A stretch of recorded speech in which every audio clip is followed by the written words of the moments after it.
Salut, c'est Doc. Alors tout d'abord, je tiens à vous souhaiter une excellente année 2021. Prenez soin de vous, de vos proches et n'oubliez pas de profiter de ces petits moments que la vie nous offre et qui n'ont pas de prix. Les politesses étant terminées, on va attaquer dans le vif du sujet pour cette nouvelle année. Je vais vous présenter un site internet qui va vous permettre de faire vos recherches et d'avoir à peu près tout au même endroit pour faire vos recherches dans le monde des cryptos. J'en ai déjà parlé la semaine dernière rapidement dans ma vidéo, et là, grosso modo, je vais vous le présenter en long, en large. Bon, on va s'arrêter là. Allez, bon visionnage.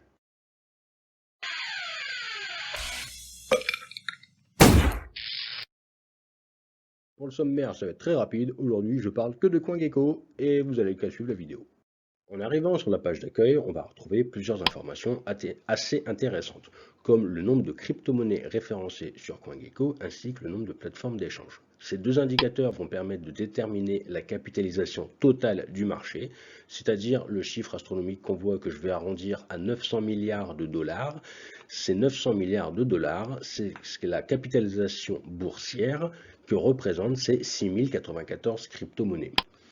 Autre indicateur assez intéressant, on peut voir que sur ces 900 milliards, le Bitcoin à lui tout seul représente 71,2% de l'ensemble de cette capitalisation, ce qui fait un total de 634 milliards de dollars investis juste dans le Bitcoin.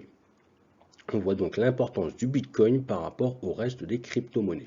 On voit même au final que les 6092 autres crypto-monnaies, si on exclut le Bitcoin et le TH, n'ont que à peine 20% du gâteau à se partager, donc 20% des 900 milliards. On va ensuite retrouver un autre indicateur assez intéressant, surtout pour ceux qui servent régulièrement de ETH et des échanges décentralisés, c'est le prix du gaz. Ça va leur permettre d'estimer grosso modo le prix de leur transaction. Plus celui-ci est élevé, plus la transaction sera chère. On va ensuite pouvoir voir une tendance court terme sur le cours des crypto-monnaies. Donc on a le cours sur 1 heure, 24 heures et 7 jours. Ça nous permet de simple coup d'œil d'avoir un petit peu la tendance actuelle du marché. On retrouve juste à côté de cette page d'accueil l'onglet niveau record. Cela va nous indiquer à quel pourcentage on se trouve du niveau record déjà atteint par une crypto-monnaie. On va bien entendu indiquer la date à laquelle a eu lieu ce niveau record et on indique en pourcentage la capitalisation totale de cette crypto-monnaie. À côté de l'onglet niveau record, on va retrouver l'onglet développeur. Personnellement, je ne regarde que deux choses dans ce tableau-là, la partie contributeur, c'est-à-dire le nombre de développeurs actifs sur un projet, et le nombre de mises à jour sur les 4 dernières semaines, pour voir si c'est un projet qui est en train de beaucoup bouger ou pas. Et je ne l'ai pas précisé tout à l'heure, mais en fait pour toutes les données qu'on peut trouver sur CoinGecko, à chaque fois en cliquant sur la barre du haut, on peut trier par ordre croissant ou décroissant les indicateurs que l'on souhaite. Il y a enfin l'onglet social qui va donner des statistiques en fait sur tout ce qui est réseaux sociaux. Donc on voit que c'est en cours de développement, la partie Twitter n'a pas encore été ajoutée et comme je vous l'ai dit la semaine dernière, méfiez-vous des statistiques sur les réseaux sociaux. Et comment vous appelez un pays qui a comme président un militaire avec les pleins pouvoirs, une police secrète, une seule chaîne de télévision et dont toute l'information est contrôlée par l'État? J'appelle ça la France, mademoiselle. Donc d'accord, avec les réseaux sociaux, on n'est plus à l'époque d'un canal unidirectionnel pour balancer l'information du style la télévision, tout le monde peut s'exprimer, mais il est très simple de créer des petits bots. Donc des bots, ce sont de petits programmes informatiques qui vont effectuer des actions récurrentes de manière autonome. Donc ne vous nourrissez pas de gros titres, discutez avec des vraies personnes, les réseaux sociaux c'est fait pour ça, ça sert à rien de s'énerver non plus si quelqu'un n'est pas d'accord avec vous, mais prenez toujours les avis pour et les avis contre et faites-vous ensuite votre propre avis. Lorsqu'on clique sur une crypto-monnaie, on va pouvoir accéder aux informations du type leur site web, le white paper, afin de comprendre comment la crypto-monnaie fonctionne, les différents éléments aussi qui gravitent autour du projet, etc. Dans le même style, on va avoir les liens officiels vers tout ce qui est réseaux sociaux. C'est important de bien passer par ces liens-là, car ça vous évite de tomber tout simplement sur des arnaques, étant donné qu'il va y en avoir de plus en plus sur les réseaux sociaux durant tout 2021. Et on va également retrouver à quelle catégorie appartient la crypto-monnaie. En cliquant sur la catégorie, vous allez pouvoir voir les autres crypto-monnaies appartenant à cette même catégorie. On va ensuite retrouver l'offre en circulation, c'est-à-dire le nombre de pièces en circulation par rapport au nombre de pièces qu'il y aura au total. On voit par exemple pour Tezos que le nombre total est l'infini. Qu'est-ce que ça veut dire exactement? En fait, c'est un petit peu comme la Banque centrale européenne et la Fed aux États-Unis, c'est-à-dire qu'ils sont capables de produire à l'infini des billets et des pièces en imprimer tous les jours des nouveaux. La seule différence, c'est qu'avec des crypto-monnaies, en général, cette production est inscrite dans le code et on sait exactement comment elle va fonctionner. Pas comme la BCE qui en juge selon la force du Là, vent. je le précise, cela ne nous regarde pas. Regarde Soyons pas, honnêtes. et ce n'est certainement pas à nous de divulguer les ragots. Bon, sinon, on va prendre un autre exemple, par exemple avec Nexo. Nexo dispose d'une offre totale de 1 milliard de jetons et il y en a actuellement 560 millions en circulation. Et on voit en fait où se trouve le restant, c'est-à-dire est-ce que ça appartient à la team, est-ce que ça a été utilisé pour des airdrops, etc. Lorsqu'une crypto-monnaie du type ERC20 vient juste de sortir et que vous voulez l'acquérir sur un échangeur décentralisé, il faut faire attention car régulièrement, la sortie d'une nouvelle crypto-monnaie, que ce soit ERC20 ou non, va trouver des copies de cette crypto-monnaie, donc des arnaques, grosso modo, sur les échangeurs décentralisés. Donc pour éviter de tomber dans le panneau, il suffit d'aller sur CoinGecko, vous allez sur la crypto-monnaie qui vient de sortir et vous faites un copier-coller de son adresse de smart contract. Ainsi, en arrivant sur l'échangeur décentralisé, vous serez sûr de ne pas être victime d'une arnaque. Et si vous n'êtes pas adepte des échangeurs décentralisés, vous aurez les autres échangeurs sur lesquels cette crypto-monnaie est disponible. Bien entendu, sur chaque crypto-monnaie, on va également retrouver un graphique qui va permettre de voir son évolution dans le temps depuis qu'elle existe. Je vous le rappelle, comme je l'ai dit dans ma dernière vidéo, pensez bien à comparer vos crypto-monnaies en unités Bitcoin, c'est-à-dire de comparer une crypto par rapport au Bitcoin. Il n'y a que le Bitcoin lui-même que l'on compare à de l'euro ou à du dollar. Ensuite, on va trouver un peu rapide descriptif de la crypto-monnaie. Bon, celui-ci est en anglais, mais c'est de l'anglais assez basique et ça vous permet d'avoir les grosses lignes sur les fonctionnalités de la crypto-monnaie.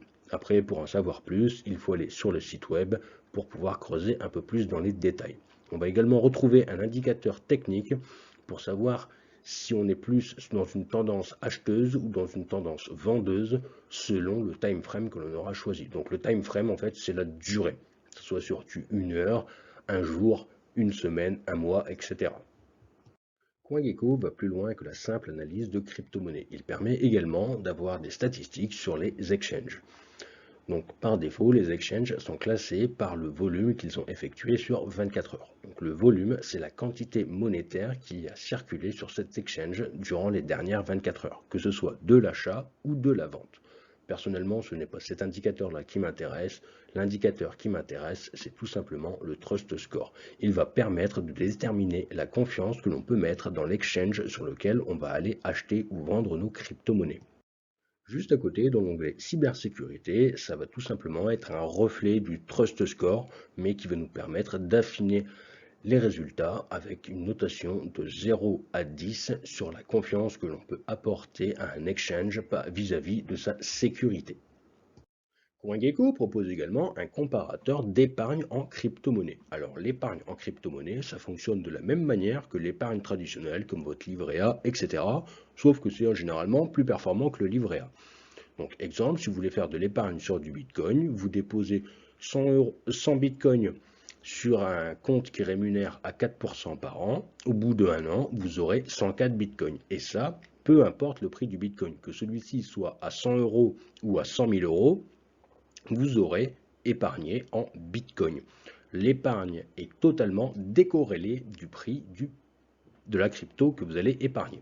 J'allais dire bitcoin, mais vous pouvez épargner d'autres crypto-monnaies que le bitcoin. On va justement le voir.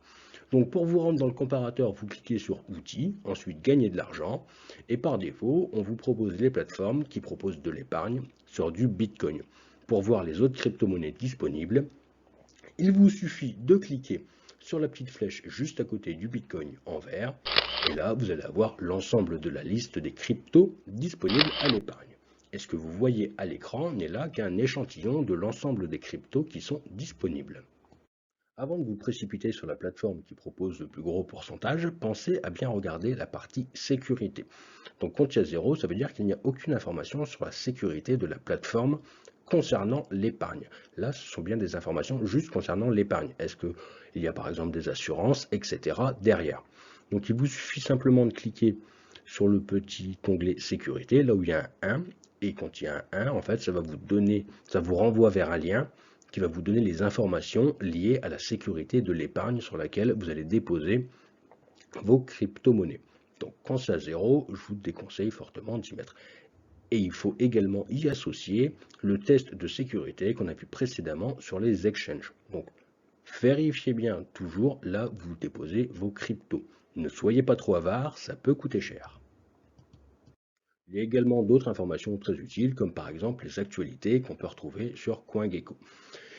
Je voulais vous présenter une partie défis et farming sur lesquels on peut obtenir quelques informations, mais je me suis dit, je leur ai déjà pas expliqué ce que c'était que la défi et le farming, et je pense qu'il va falloir que je fasse une vidéo complète sur chacun des sujets pour vous l'expliquer, que vous compreniez bien à quoi ça sert, etc. Et ensuite, il y a un autre point qui m'a freiné actuellement, c'est le prix du gaz sur ETH. Donc on voit qu'il oscille entre 200 et 500 JWay actuellement suite à l'envolée de l'ETH. Qu'est-ce que ça a comme conséquence? Eh bien, tout ce qui est défi et farming gravite essentiellement autour de ETH. Donc par exemple, si on veut se rendre sur une eSwap et faire un swap, donc un échange de 0,1 ETH contre du Link, par exemple, donc 0,1 ETH, ça représente à peu près 100 $. Eh bien, pour faire cette transaction, ça va vous coûter en frais de transaction, c'est-à-dire que vous allez transférer 0,1 ETH, mais pour pouvoir transférer ces 0,1 ETH, donc c'est à peu près 100 $, vous allez devoir payer entre 123 et 185 $ de frais de transaction. Donc, ce n'est pas la peine de commencer à tester, à découvrir ce monde de défis et de farming maintenant. Cela coûte excessivement trop cher. Donc après, si vous avez un portefeuille de 10 000 € ou 100 000 €, bon bah pour vous, ce sera peut-être une plume, mais je ne pense pas que la majeure partie des personnes disposent d'un tel portefeuille.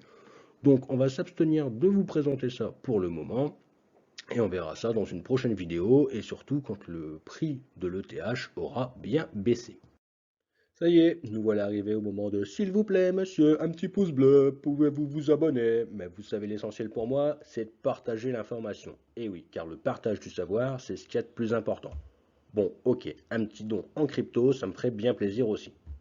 J'espère que cette vidéo vous aura plu. Comme d'habitude, si vous avez des questions, n'hésitez pas à les poser en commentaire. Et pour plus de réactivité, venez me suivre sur Twitter. En parlant de Twitter, j'aimerais tout de suite passer un message. Ça ne sert à rien de venir me voir en message privé pour savoir si vous pouvez investir sur une crypto-monnaie.